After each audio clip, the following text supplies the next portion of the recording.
Bago natin simulan ang kwento, ay nais kong batiin ang lahat ng mga OFW na patuloy na nakikinig sa ating channel at sa mga sabongero na mahilig makinig sa kwentong sabong. Yun lang. Sana walang mag-skip ng ads upang tuloy-tuloy ang ating kwentuhan. Ang hindi makalimutan ni Manong Duming ay ang pagtangay sa kanya ng gabunang pinagkakatiwalaan ng kanyang maestro.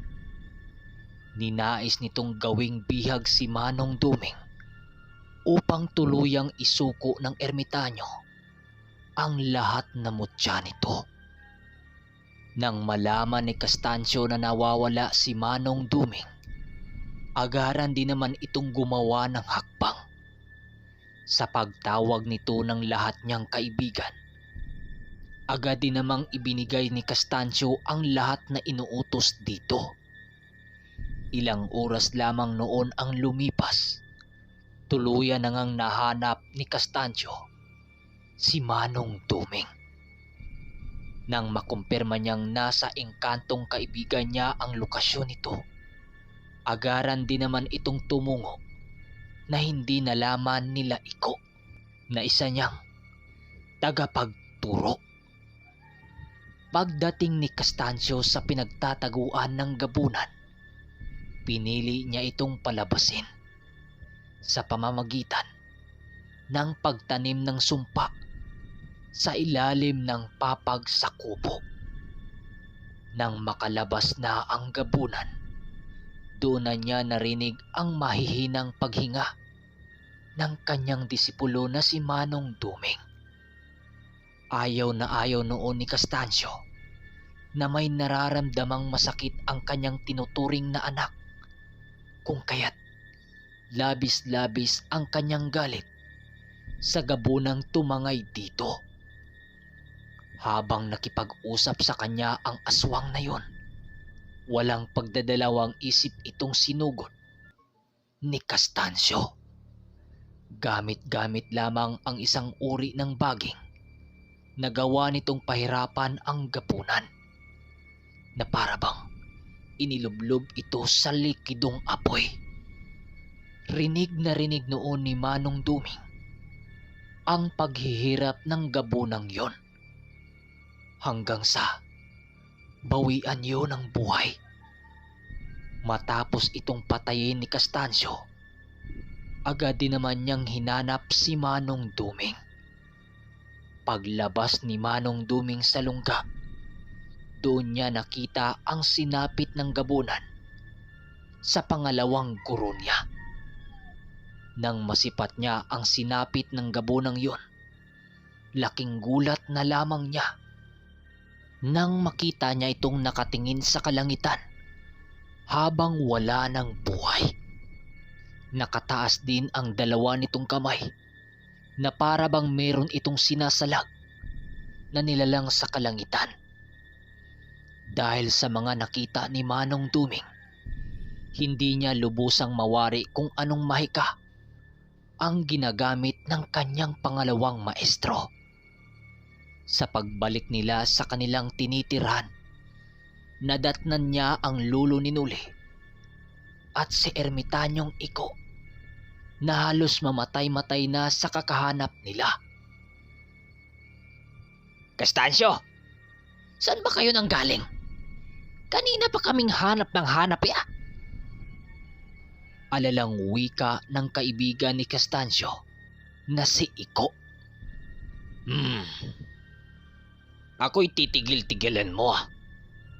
Pagsabihan mo yung mga alaga mong traidor na huwag tayong tatalunin. Kapag maulit pa ang ganitong pangyayari, pasensyahan tayo, Iko. Uubusin ko yung mga kaibigan mo. Kilala mo ko.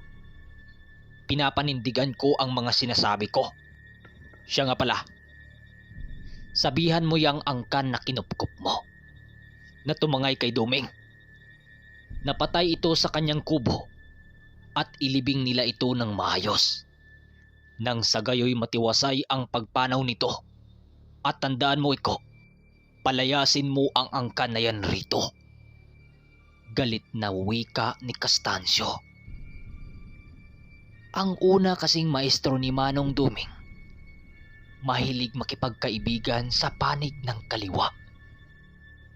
Nang marinig ito ni Iko, ay halos mapalunok lang naman ito ng laway dahil sa kanyang pagkakamali. Maging si Manong Duming noon ay labis ang takot. Alam niya kasing hindi basta-basta ang kalibre ng ermitanyong yon pagdating sa larangang kanilang tinatahak.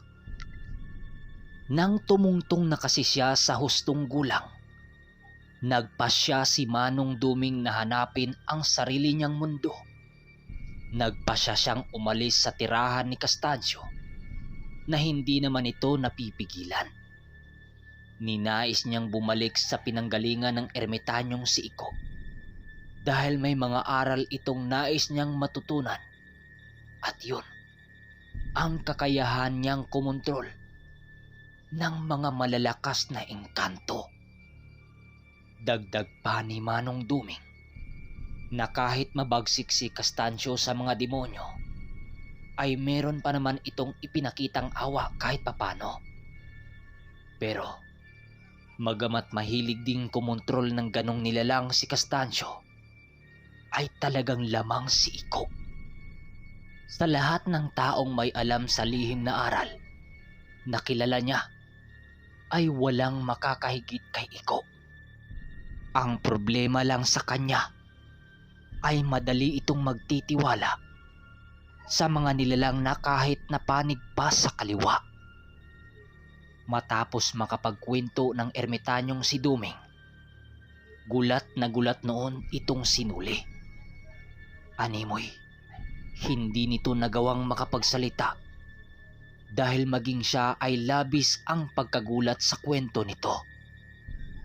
Habang patuloy ang kanilang pag-uusap, hindi nila napansing tapos na sa pagdarasal ang dalawa.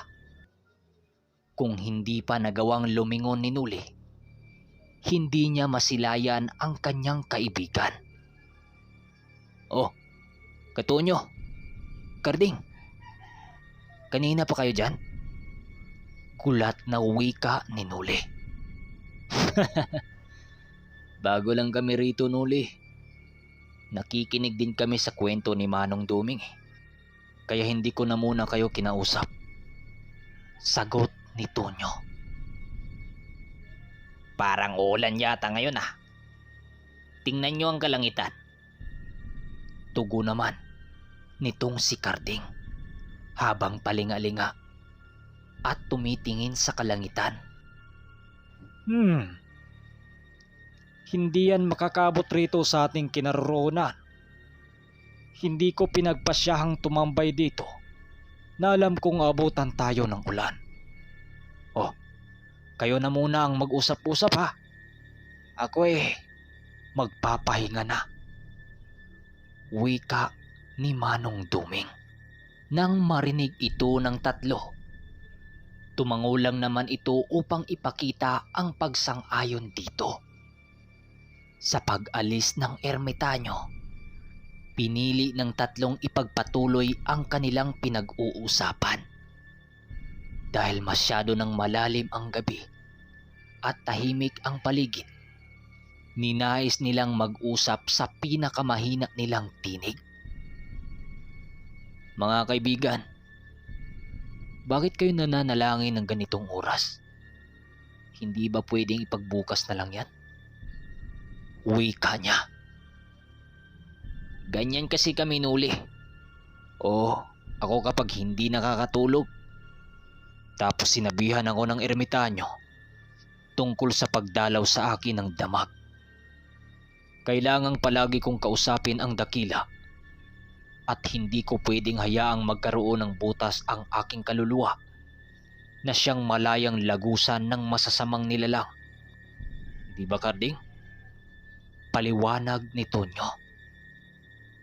Sa paglalim ng gabi ng kanilang pag-uusap, kung ano-ano na ang binabalikan nilang pangyayari. Nang makaramdam na ng antok silang tatlo, ninais na lamang nitong yayain ang kanyang kaibigan na matulog.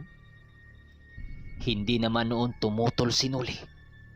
Gawa ng maaga ang alis nila kinabukasan.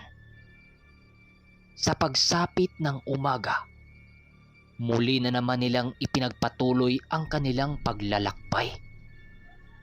Habang papasapit ang tanghali, kagad din naman silang nagpapahinga. Matapos nilang kumain, ninais niyang tabihan ang ermitanyo. "Manong, malapit na ba ho tayo?" tanong niya. "Oo, iho. Malapit na. 2.5 araw na lang ang ating bubunuin sa ating paglalakbay. Labis ka na bang nangungulila sa mga alaga mo?" "Medyo, Manong. Baka kasi sinalakay na naman yun ng mga peste sa gubat.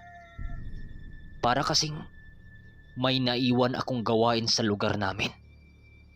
Sa pagtatapos ng kanilang pag-uusap, pilit iwinaglit ni Noli sa kanyang isipan ang mga gawain niya sa kanilang lugar. Nang hindi talaga niya maunawaan ang kanyang nararamdaman, ninais na lamang niya itong ipagsawalang bahala. Sa pagsapit ng gabi, nadapo na nga sila sa kahuli-hulihang bundok sa Tarusan. Maraming hayop na gumagala sa lugar na yon, lalong-lalo na ang makamandag na ahas. Dahil sa kanilang mga nasilayang galang hayop sa paligid, ninais nilang maglagay ng pangontra sa lugar na kanilang pinagpapahingahan. Ang mga pangontrang kanilang inilagay sa paligid ay ang mga bawang na pangunahin nilang pansahog sa kanilang mga nilulutong ulam. Habang naghahanda sila Noli, biglang nakuha ni Noli ang atensyon ni Manong Duming.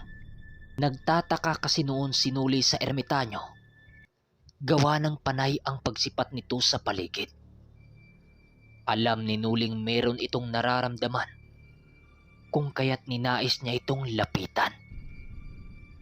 "Manong, ayos lang ba kayo?" tanong niya. "Oo, iho.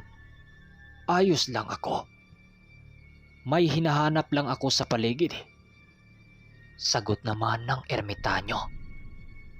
Nang marinig ito ni Noli, ninais na lamang niyang tulungan ito upang matulungan din ang buo nilang kasama.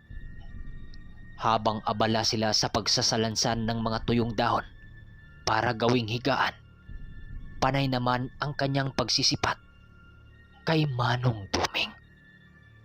Ilang minuto pa ang lumipas at sumapit na nga ang kanilang salo-salo. Habang sila ay nagmemeryenda, kitang-kita niya ang hindi mapakaling ermitanyo. Nagtataka talaga siya noon sa asal nito. Gawa ng nakakapanibago talaga ang ginagawa nito. Nang sumapit na ang gabi, tinawag na naman ito ang alaga nitong dalupaw na magbabantay sa paligid. Ginagawa ito ng ermitanyo upang may tagabantay sila sa paligid sa paglalim ng gabi. At isa pa, nais niyang pakiramdaman ang galaw ng ermitanyo. Okay. Hanggang dito na muna ang ating kwento. Maraming salamat sa pakikinig. Salamat sa bagong nag-renew ng badge na si Tonyo Amandes, Rico Abugnawon, ug Arnel Belgis. At pwede nga pala kayo kumuha ng badge upang kapag mag-comment kayo ay madali ko kayong makita. Yun lang. Maraming salamat. Hanggang dito na lang. Hanggang sa pagbabalik ng Ang Ermitanyo.